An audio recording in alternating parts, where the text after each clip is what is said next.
Good evening and a very warm welcome on Front Page on AIM Network, India's definitive media organization and voice on everything AI and technology. Tonight, India is becoming the epicenter of next-gen AI and quantum breakthroughs with global labs setting up shop, homegrown AI systems going sovereign, and quantum science powering the AI of tomorrow. The future is landing in India, and that too fast. Here are the headlines on Front Page. Anthropic, the AI lab behind Claude, is setting up its first India office in Bengaluru by early 2026, marking its second Asia Pacific base after Tokyo. To tap into India's deep AI talent pool, strengthen local partnerships across education, healthcare, and enterprise, and scale responsible AI innovation in the world's second largest cloud market. At the India Mobile Congress 2025, Bengaluru-based KOGO AI, in partnership with Qualcomm, launched Kogo OS, the world's first private on-prem agentic operating system built for regulated industries like BFSI, healthcare, and defense, enabling enterprises to run AI agents securely within their own networks, marking a major leap in India's push for sovereign AI infrastructure. The 2025 Nobel Prize in Physics has been awarded to John Clark, UC Berkeley, Michael H. Devereaux, Yale, UCSB, and John M. Martinez, UCSB, for proving that quantum effects like tunneling and energy quantization can exist at a macroscopic scale, laying the foundation for superconducting qubits, quantum computers, and the next generation of digital technology that powers AI today.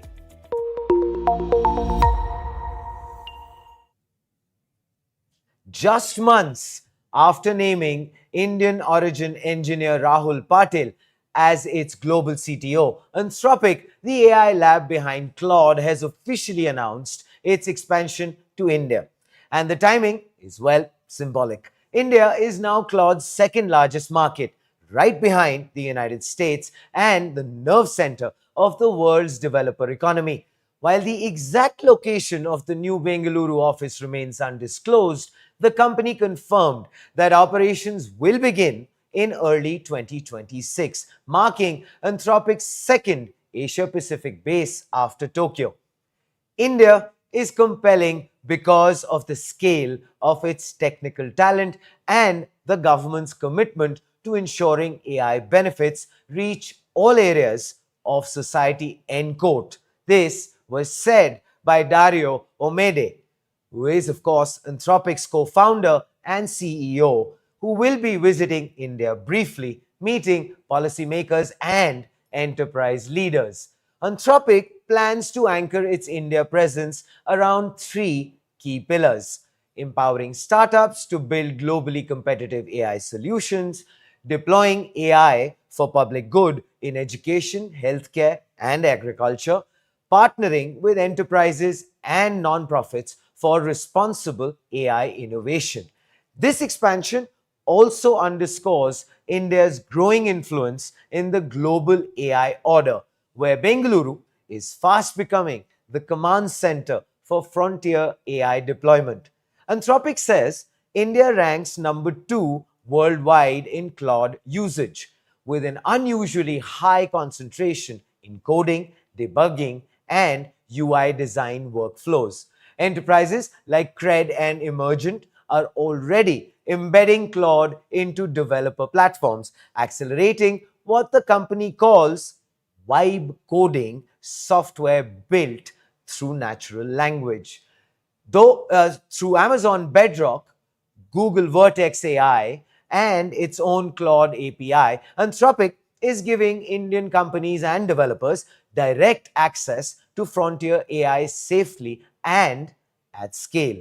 Anthropic is also investing heavily in Indic language expansion, Hindi first, followed by Bengali, Marathi, Telugu, Tamil, Punjabi, Gujarati, Kannada, Malayalam, and Urdu. This, well, isn't just translation, it's actually infrastructure. Localization will help AI reach millions across India's public sector, schools, and startups.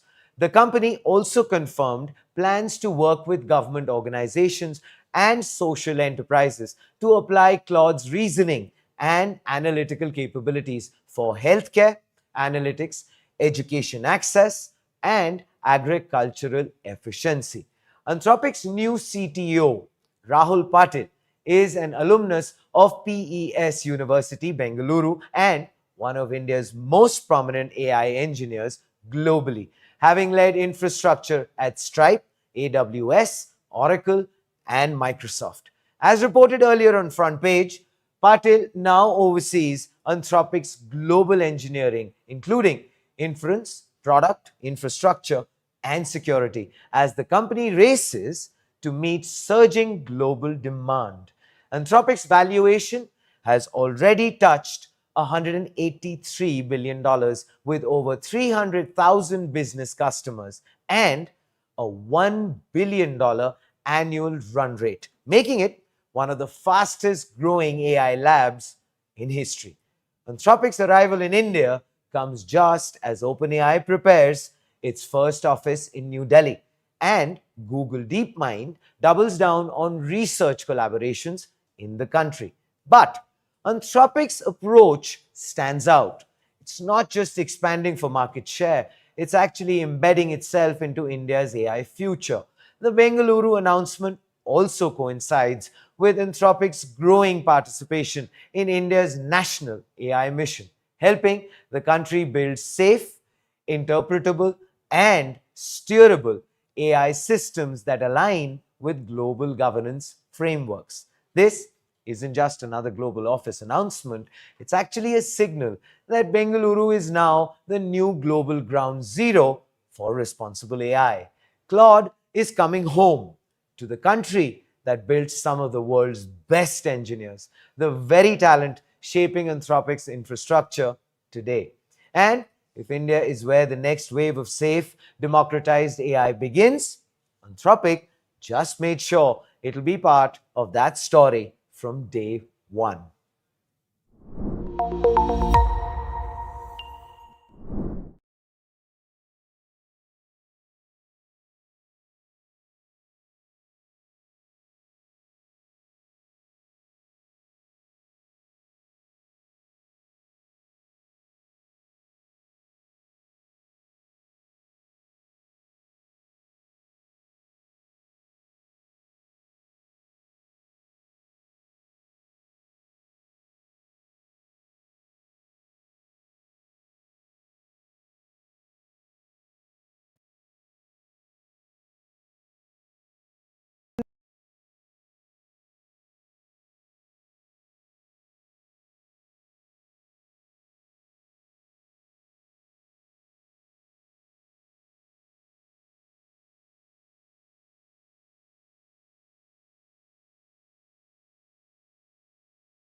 We are AIM Media House.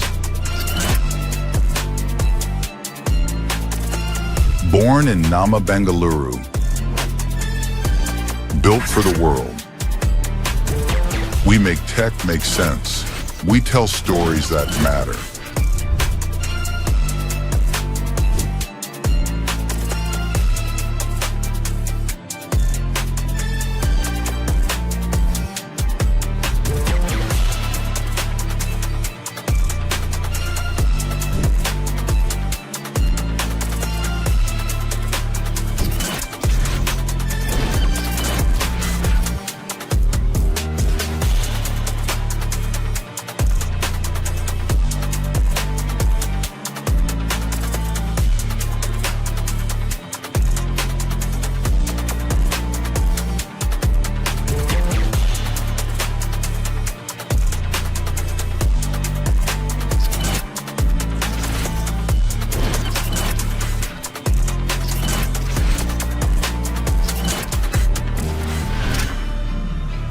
This is the era of AI, and we are the ones telling its story.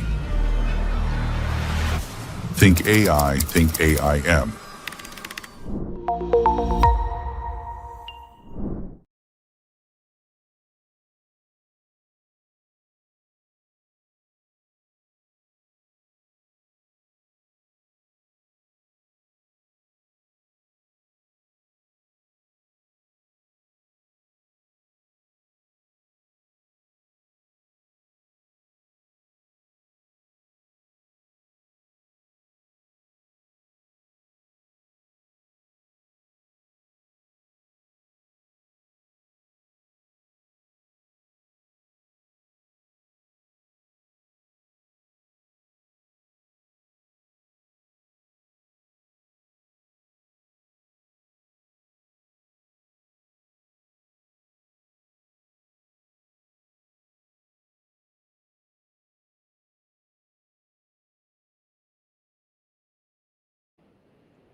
Welcome back to Front Page, and we're very excited because we are breaking this first on Front Page directly from India Mobile Congress 2025. And this one marks a turning point for India's AI journey.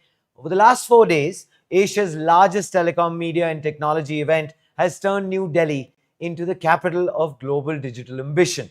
From Prime Minister Narendra Modi's inaugural address to the launch of India's first Agentic OS, IMC 2025 has been less about incremental innovation and more about India's staking claim as the architect of the AI powered telecom age. The Prime Minister set the tone, unveiling India's indigenous 4G stack with 1 lakh towers, celebrating a 28-fold rise in mobile manufacturing and 6-fold growth in electronics production since 2014. He announced that 10 semiconductor fabs are now underway, positioning India as a global data hub built on secure storage and digital sovereignty.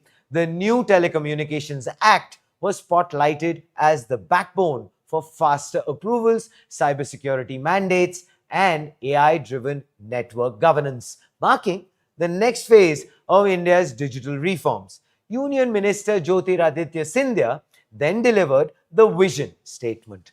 India's 6G mission could add $1.2 trillion to the GDP by 2035, backed by 10% of global 6G patents, 99.9% 5G coverage, and a 98% drop in mobile data costs that turned connectivity into a right, not a privilege.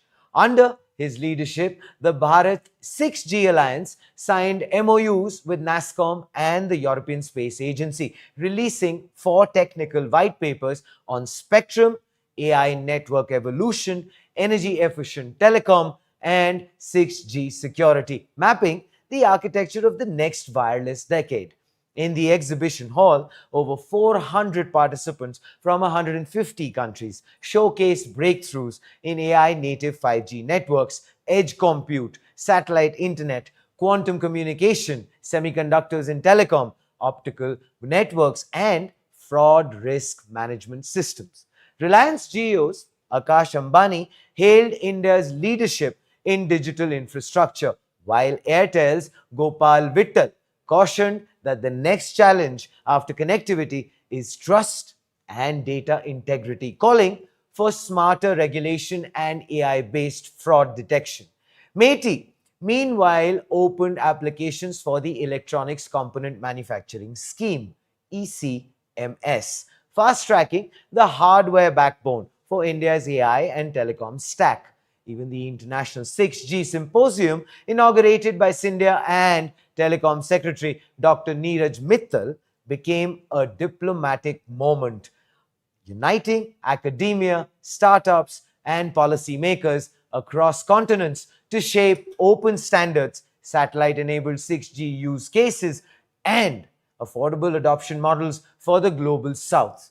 But amid all the infrastructure, one story is stealing the show, where telecom meets intelligence. Because now KOGO AI and Qualcomm have officially launched KOGO OS, the world's first fully private agentic operating system for enterprises. A landmark innovation that could transform how regulated industries deploy, monitor, and govern AI.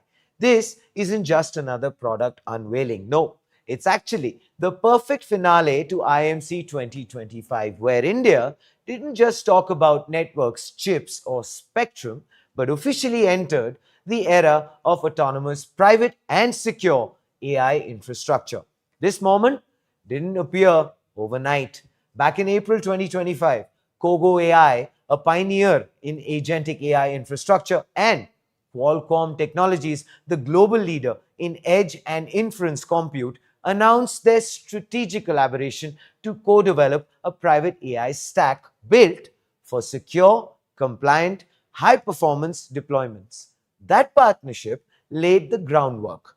Kogo's modular agentic platform, combined with Qualcomm's cloud AI 100 ultra accelerators and AI inference suite, to help enterprises deploy AI agents, models, and workflows all within their own environments. 6 months later, that collaboration has now crystallized into KOGO OS, a complete production ready private agentic operating system officially unveiled here at IMC 2025. Well, in a world obsessed with cloud AI, KOGO OS stands apart. It's built for those who can't afford compromise, like banks handling national payments, hospitals managing patient data, defense networks processing classified intelligence. With KOGO OS, enterprises can now, well, do this: deploy policy safe AI agents inside their private networks, run inference and reasoning workloads without ever touching the public cloud, and maintain full observability, version control, and compliance, even in air gapped environments. No data leaves the perimeter. No third party dependencies. Basically, AI finally comes home. As far as the under the hood situation is concerned, KOGO OS runs on Qualcomm's Cloud AI 100 Ultra, a power efficient accelerator capable of running models with up to 70 billion parameters, all within a 150-watt thermal envelope, enabling large language model LLM workloads directly on-prem. This hardware software synergy enables AI agents as a service, 60 plus pre built no code agents for customer service, fraud detection, policy analytics, and research. Models as a service, MAAS, on demand fine tuning of Claude, Gemini, Llama, and domain specific models with full traceability. Red teaming and compliance suite, multi-turn adversarial testing, and real-time audit trails meeting HIPAA, GDPR, and PCI DSS benchmarks. Together, KOGO AI and Qualcomm are solving the fundamental paradox of modern AI: how to be intelligent and private at scale. The timing, well, is significant. As OpenAI, Anthropic, and Google dominate the global AI narrative with massive cloud dependencies, KOGO AI's Bengaluru led launch signals a very strategic pivot for India, from being a consumer of AI to being a sovereign builder of intelligence. The implications go beyond enterprise IT. BFSI firms, well, can now automate credit scoring and fraud detection on site. Healthcare can deploy diagnostic assistance under strict patient data control. Public sector missions can run AI inference securely in defense grade environments. This is AI for Bharat, compliant, contextual, and fully controllable. When OpenAI announced its agent builder at Dev Day 2025, it positioned ChatGPT as the AI operating system for the public internet. Kogo OS, unveiled today, is the enterprise mirror image of that concept, built not for virality but for verifiability. Where OpenAI builds in the open, Kogo builds in the air gap. Where OpenAI optimizes for scale, Kogo optimizes for sovereignty. The contrast couldn't be clearer. Public AI for creativity, private AI for control. With Qualcomm's silicon backbone, Kogo's agentic orchestration, and India's compliance first ecosystem, this launch could define the next decade of enterprise AI. Well, as Raj K. Gopalakrishnan, co founder and CEO of KOGO AI, said, we are entering an era where AI doesn't need to leave home to be intelligent. Control is the new compute. End quote. And of course, joining us today is that gentleman, well, Raj K. Gopalakrishnan, co founder and CEO of KOGO AI, the team that just unveiled KOGO OS in partnership with Qualcomm, the world's first private agentic operating system for the AI native enterprise. From defense to banking, well, this could redefine how India builds sovereign AI, from collaboration to creation. Welcome to the show. How are you doing, Raj? I'm Pleasure doing to have good, you with Sudhi. us. Sudhi, thanks for having me. Always a pleasure to talk to him. Yeah, it's exciting times, man. Life's great. No complaints. That's wonderful to hear. And of course, before we dive deep, Raj, I, of course, also, apart from this, wanted to congratulate you on a post that I actually saw on LinkedIn. So before I actually say it, it would be nice for you to probably tell us, because it is obviously another milestone. Oh yeah. Morgan Stanley has this India Innovation Summit every year, and this year we won we won the summit as the standout startup, especially because of private AI and Wonderful. we are building private AI for AI native enterprise. It's a privilege to be recognized by a doyen of the financial world. Thank you. Brilliant, brilliant, Raj. Congratulations. I guess everything is just aligning perfectly. And the fact that you're on front page now. Uh, Congratulations on that as well. Thank you, of course. All right. So, well, let's kick things off. Kogo AI and Qualcomm first announced a private AI collaboration back in April. So, what changed between then and today that made Kogo OS production ready, and why launch it now at the India Mobile Congress? So there are two things here. Hmm. We built Kogo OS about 8 to 10 months ago. We had launched it to be on-prem for, of course, like you were mentioning, BFSI and defense and healthcare. Uh, Mhm. However, the challenge was that what do we do about completely air gap on-edge applications? And the challenge really was in being able to make the entire operating system work with models on the edge. And that's what we endeavored to do with Qualcomm, and that's what the whole partnership was. In these Hmm. 6 months, we've set benchmarks, we've tested models with the OS, we've tested 32 billion parameter models, 70 billion parameter models. The Mhm. use case is very simple. You don't need the internet. You have specific custom models Hmm. that run and power the entire agentic framework. That framework is Kogo, and this enables any enterprise to take a box. So literally, it's AI in a box. Hmm. I've been saying this for a year. The future of enterprise AI is private. Today, Hmm. it's data regulated industries, right?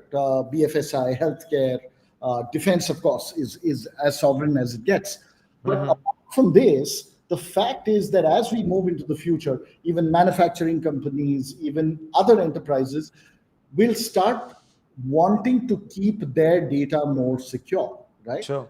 You will see IT organizations and CISOs actually moving towards a more private deployment of AI, where they own the agent, own the data, own the process, own the resultant data, own the learnings, own the model. And this is possible only in a private AI infrastructure. And that's what we've launched with Qualcomm today, where we're showcasing that you can actually run AI within your enterprise completely air gapped, right? So That's that's wonderful. It would be nice, maybe, Raj, if you could shed a little bit of light in terms of the behind the scenes. How did the collaboration come about? What were the discussions like? This is, of course, I'm going pre-April as well. It would be nice for maybe the viewers to understand that a little bit from you. Shed a little light on that, maybe. Yeah. So, like I said, we've been building the agentic operating system. We actually launched it in September last year, and our entire hypothesis and the way we've built it is for it to be completely private. Because one of the key things that most people do not realize is for large enterprise, what you call as RAI or responsible AI, where governance, there's red teaming, there is, of course, guardrails is a part of it. But the whole scene of responsible AI, as somebody had said, is it's not an option, it's not a bolt on. It is Sure. the license to operate. It has to be very much part of the stack. So we've been building this for almost a year. We launched it a year ago, and that's when the conversations with Qualcomm and a few others started. Tech Mahindra, Nvidia, Coforge, Avinox, and with all of these people, we said that no enterprise will be able to use cloud AI, especially in data regulated industries, right? This resonated very well with the Qualcomm leadership and both their technology organization and their business organization, because that's what they're also hearing from the market. And then it just was one of those things where we said, great, let's work towards integrating it deeply within the Qualcomm infrastructure. So AIC 100 Ultra chips, now AIC 200 is coming, extremely low wattage, low small language models that do one task very well. So instead of having one model that does 100 tasks, you have 100 small models that do one task each very, very Fair. well. And because of the way the OS is built, all of these agents actually become an unified agentic system. A unified Sure. agentic system where agents can pass on memory, data, context, conversation, and control from one agent to another. Sounds very easy and reductive when I say it this way, but actually there's a lot of technology and really a lot of R&D that's gone behind it. And the chip manufacturers understand this, and that's where that's how this collaboration happened. Well, thanks so much for shedding light on that. Gives everyone who's watching as well, Raj, a lot of interesting context. Which, of course, brings me to this. You have been very emphatic about the private aspect of things. So, sovereignty versus the private cloud. Everyone talks about private AI, yet most still run on someone else's cloud. What makes Kogo OS sovereign by design, technically and operationally, and how do you guarantee zero data ever leaves enterprise boundaries? So when we talk about air-gapped systems, that is self-explanatory. It's air-gapped, data Sure. cannot. But let's look at the technical construct of the OS itself. The OS is an orchestration layer, like it's a full stack, right? It has the agent building, it has the tools layer, it has the MLOps layer, it has observability, responsible AI. All of this are multiple layers that are already there on the platform. Now, this basically, what is it? It orchestrates all the processes. The data always remains to be at the location of the enterprise. So no data is flowing to us.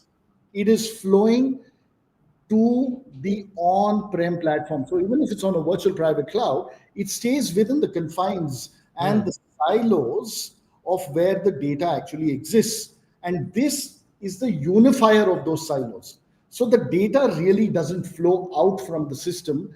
It's a flow through, and the system itself sits inside the enterprise.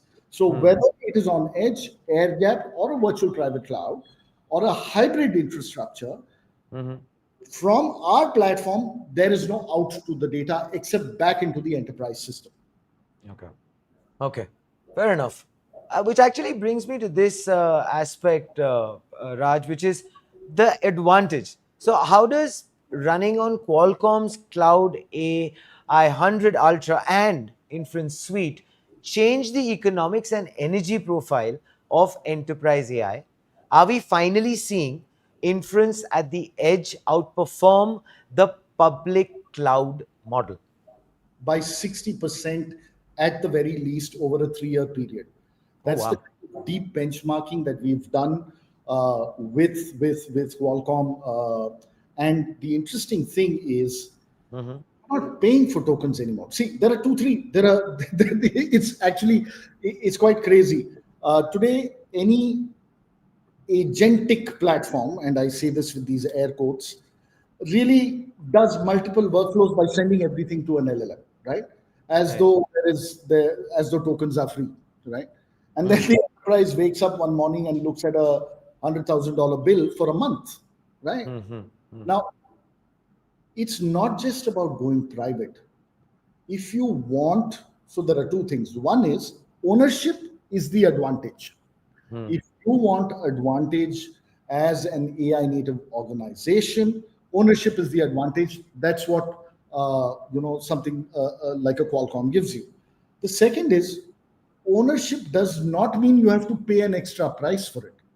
The moment you own the model that runs locally within your system, it also means you own the tokens, right? The moment it's smaller models, and this box that we're showcasing at India Mobile Congress, it's this much.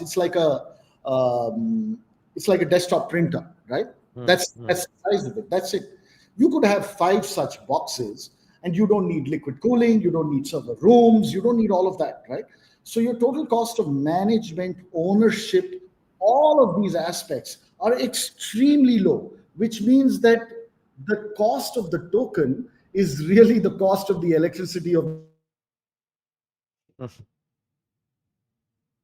so that's why it's almost like a 60% difference across 2 to 3 years. And then, of course, the graph is exponential. There is no doubt.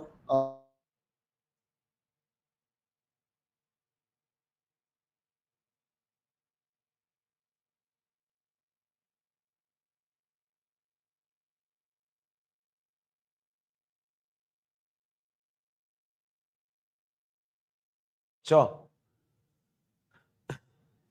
Which actually, I would like to ask you this, Raj, which actually brings me to this. Sridhar Vembu recently cited a 60% electricity bill spike in Athens, Georgia, due in part to, well, AI data center growth, and warned that AI's energy hunger could burden national grids.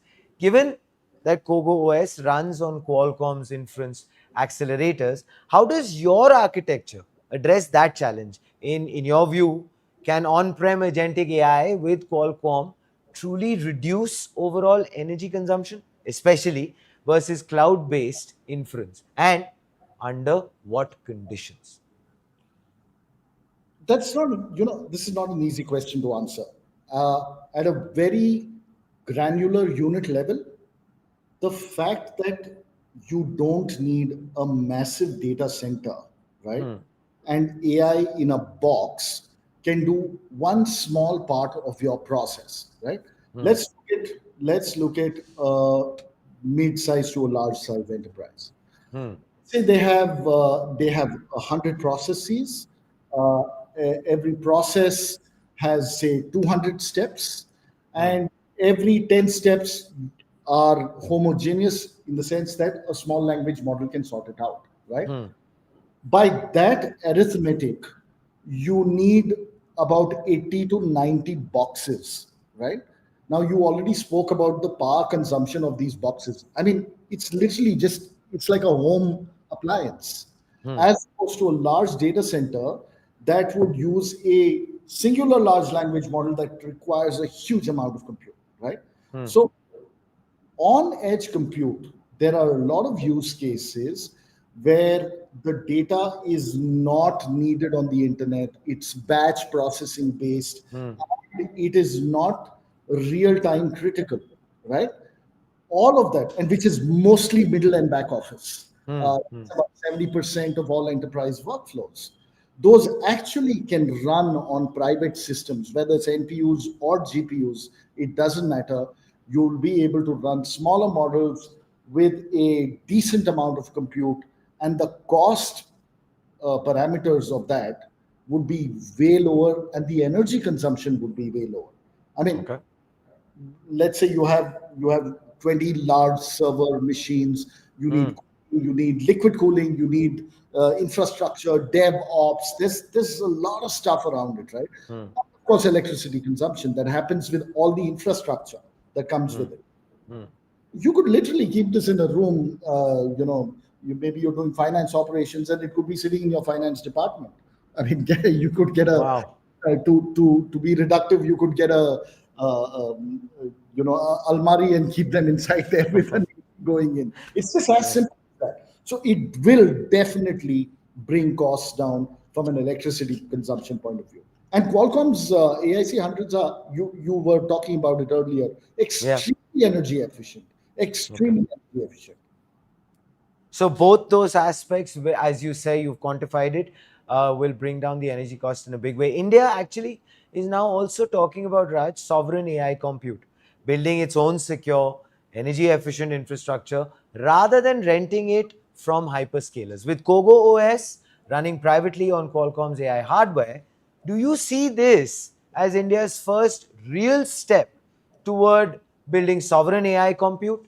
And how do you balance that vision with the global interoperability enterprises still we need to stay competitive? Okay, so like I said, you said in which scenario? A lot of the sovereign stuff, like we discussed, is middle and back Yes. office. It has data that is privileged, it has data that is regulated. Interoperability is required from a front end perspective. If you talk about a global organization, then of course you're talking about private networks and sovereign clouds, right? Right. But cost of compute definitely would come down because you own that entire infrastructure, right? That is point number one. Point number two is that from I could take an example of the Indian Army. We do a lot of work with them. Right. We've spoken about this earlier in your show as well, and it doesn't get more sovereign than that, and it Yes. doesn't get more massive than that, Oh, right? yes. It- I think we're the second largest standing army in the world, so you can Yes. imagine the number of people involved and the kind of processes that are there that need to make this machine run. Yes. And a lot of the decision support system is based on a lot of data that comes in from multiple streams. Now, obviously, they cannot use hyperscaler infrastructure. How do you bring the cost down in such a massive operation, right? Yep. Uh, Private AI is the way, edge compute is the way, right? So it not only brings overall cost down, it gives you ownership, and it is, in a way, sovereign compute because you, you're using custom models. Having said that, this is very different from what the government is talking about, foundational sovereign foundational models for the larger public. India's version of an OpenAI or a Gemini or whatever Sure. you may, right, with Indic models and so on. Yes. That Yes. is that's a separate discussion, and this is a separate discussion because the model, the kind of models you're talking about, the parameters you're talking about are very different, right? Agreed. We deal in SLMs and nano language models, which are very small, specific, do one task, do it very well. When we actually embarked on this, internally it was called Project Goldfish because it has an extremely small memory, and it just needs to dart in, do one job, and come out, right? Nice. So I think a lot of the sovereign AI stuff will happen in smaller models, in chunks within enterprise and within government itself. All right. So, I mean, you see that as probably the way forward. So, AI OS versus Agentic OS. OpenAI recently launched its own AI OS at Dev Day 2025. I just mentioned that. In simple terms, how is Kogo OS different from that, especially for regulated sectors that can't afford data exposure? Yeah, so like I earlier told you, responsible AI is not an option or a bolt on, it's a license to operate, right? Hmm. The entire thing of red teaming, governance, all of these components are built into the platform. Now, when we talk about a private OS as opposed to a cloud OS, Yeah. today, when you need an agentic system to work, a unified agentic system to work, what all do you need? You need a builder, you need Hmm. models, you need Hmm. observability, you need TCO observability, you need tools, you need native MCP servers, you need ML ops, you need models, and then you need a runtime where all of these things run, right? Hmm. If you look at the cloud infrastructure and cloud based models, or now what they are calling as an OS, it's federated across the cloud. All your Hmm. data is flowing out into a third party, right? Hmm. That's not the case when you talk about Kogo OS. Kogo OS is self contained, zero external dependency, no outside libraries, 100% proprietary, comes and sits inside the organization. So, Right. whatever is going around stays within the organization's Hmm. environment. Hmm. We are so secure that when we are deployed at various customer orgs, Hmm. we don't have access to our production platform. It Wow. is that secure. So Hmm. once a client deploys our platform, puts in the license manifest file, it's running inside. We have no linkage, Hmm. zero linkage with the platform. Of course, we have our mechanisms for update and bringing in Sure. where improvements are there. So Sure. and the proof is in the pudding. The thesis at the end of the day is revenue. We in fact Yes. recently announced on in our AGM on 30th of September that we're now a customer funded company, so we're operationally profitable. I don't know too many AI And companies. congratulations on that, Raj. Thanks so much. I don't know too many AI companies that can actually say this within a year of launching their We agent. mentioned that the fact that the run rate is more than $1 billion, and yes, it's never happened in history. So yeah, so things are good. Yeah, it's been a good year. It's been really not overstated at all, Raj. Well done. Thank you so much. Thank you. Regulation and readiness. Thank you. India's DPDP Act and the EU AI Act are tightening compliance. So, how does Kogo OS, Raj, align with these frameworks? And can it become the global benchmark for trustworthy, compliant AI? 100%. So, like I said, compliance and privacy is built by design in the platform. This is Hmm. what the platform is designed for, right? Obviously, we have all the usual certifications of I Hmm. 27001 and SOC 2 compliance and HIPAA and GDPR. As these other compliances come in, we will ensure that, of course, we are certified, but it's a breeze for a platform like ours to be certified because nothing goes out. Hmm. So we are private, natively private. We are private by design, and that really makes all Yeah. these applications very, very quick because there is no pipeline coming out. All the Hmm. pipelines are internal, right? So I think private AI definitely is the gold standard going forward as far as enterprises and regulated data is concerned. And Sure. I would go out on a limb and say the extent to which we have built this platform, and we've built it from India for the world. Nice.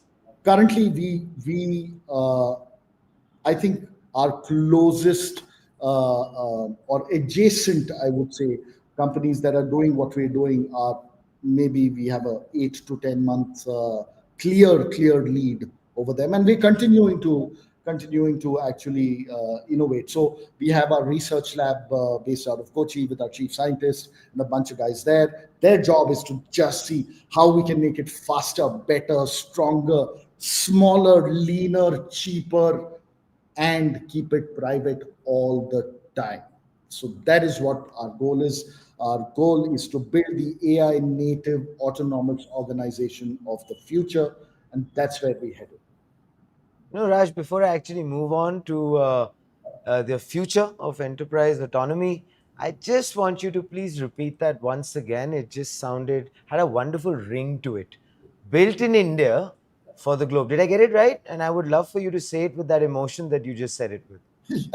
No, we do get asked this question many times. How the hell did you guys manage?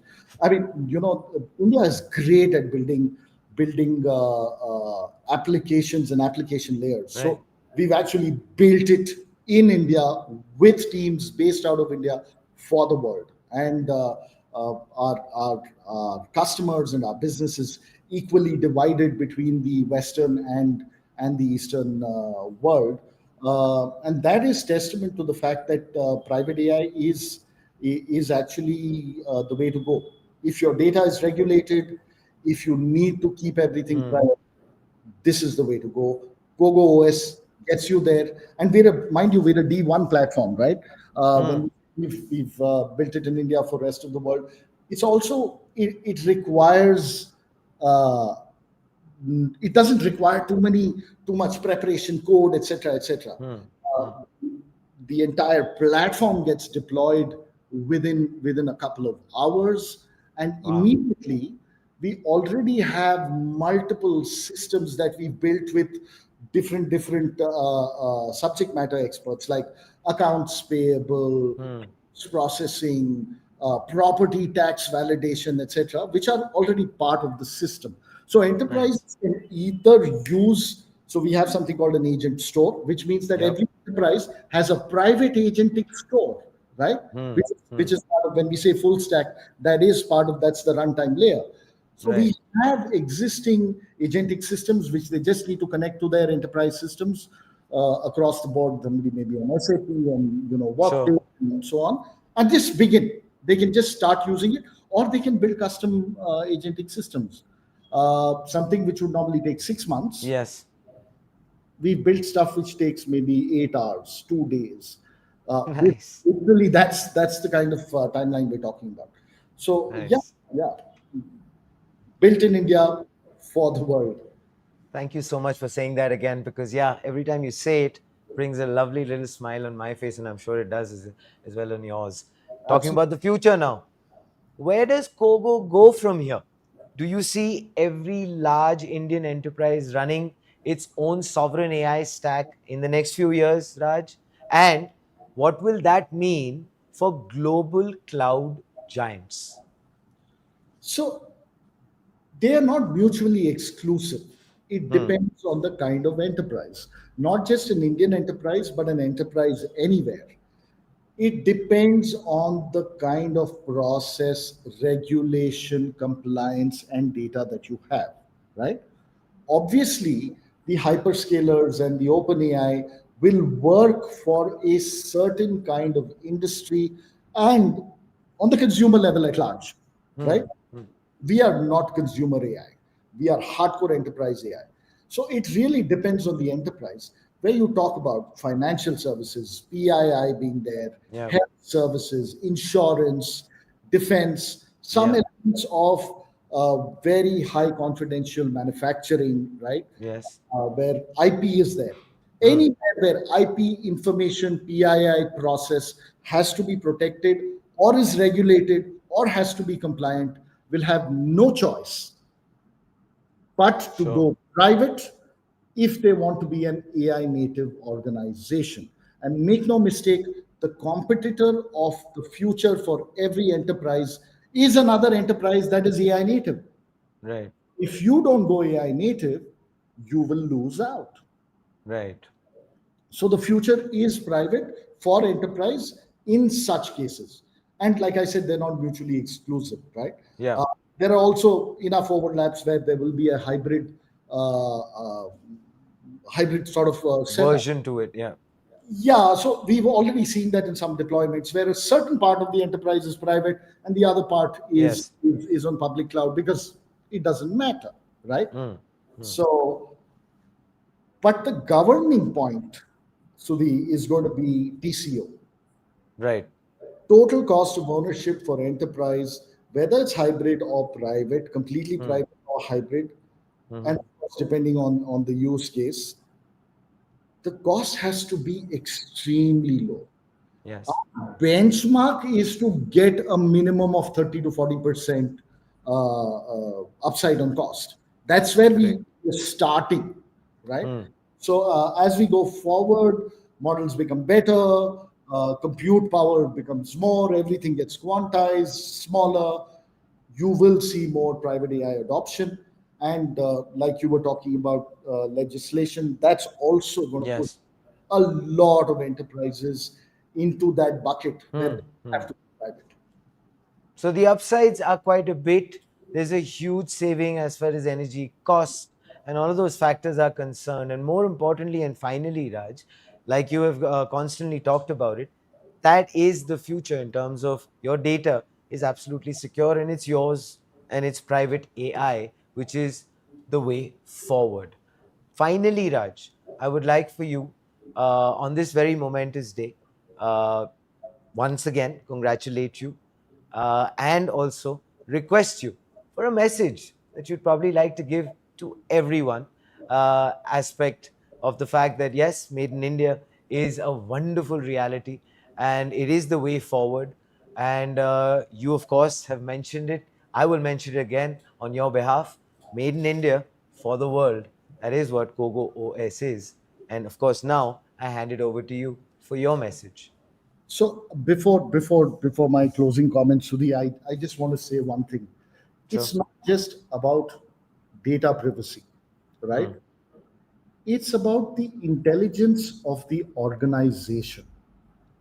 Any process and data and tasks that run within an organization are the inherent intelligence of the organization. Sure. The premise of cloud AI is that you hand over your intelligence to a third party Hmm. so that they can learn. How does the enterprise learn? How Hmm. does the enterprise become more intelligent, more efficient?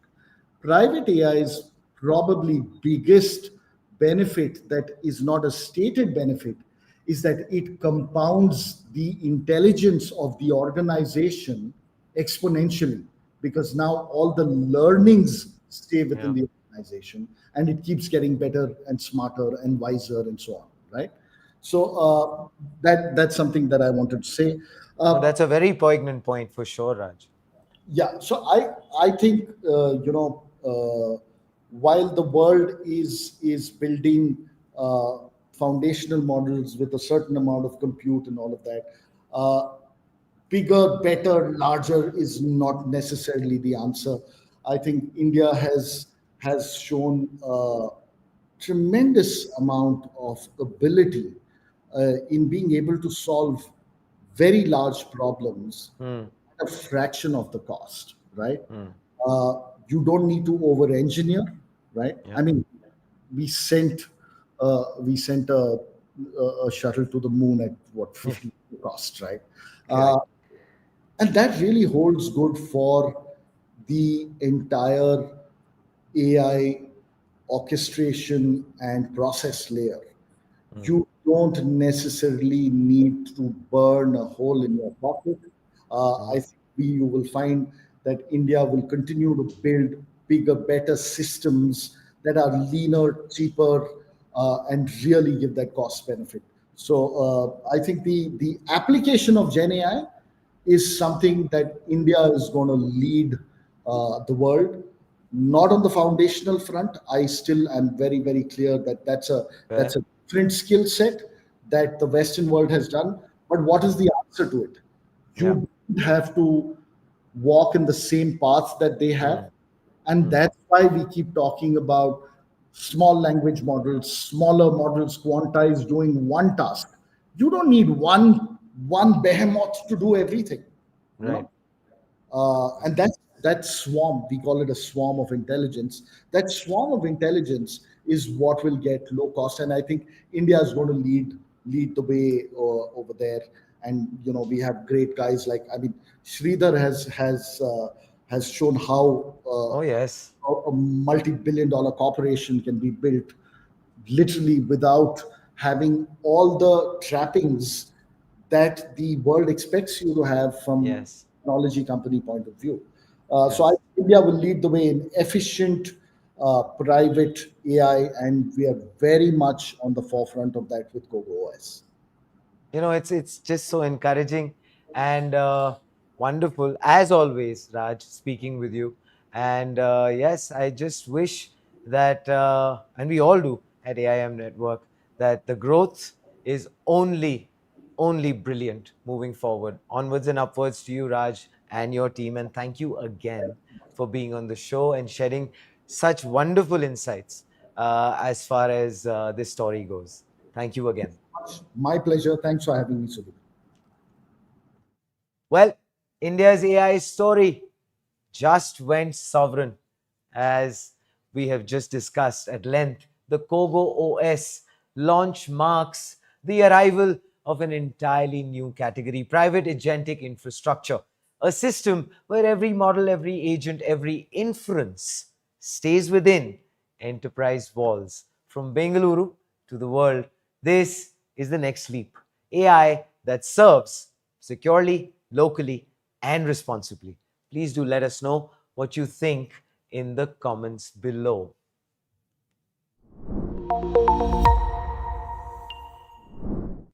And finally, on front page, recently in Stockholm, the Royal Swedish Academy of Sciences awarded physics' highest honor to John Clark, UC Berkeley, Michael H. Devereaux, Yale UCSB, and John M. Martinez, UCSB, for the discovery of macroscopic quantum mechanical tunneling and energy quantization in an electric circuit. End quote. The headline isn't just that quantum is weird, it's that a circuit you can hold in your hand behaved like a single quantum particle, tunneling through an energy barrier and absorbing energy in discrete steps.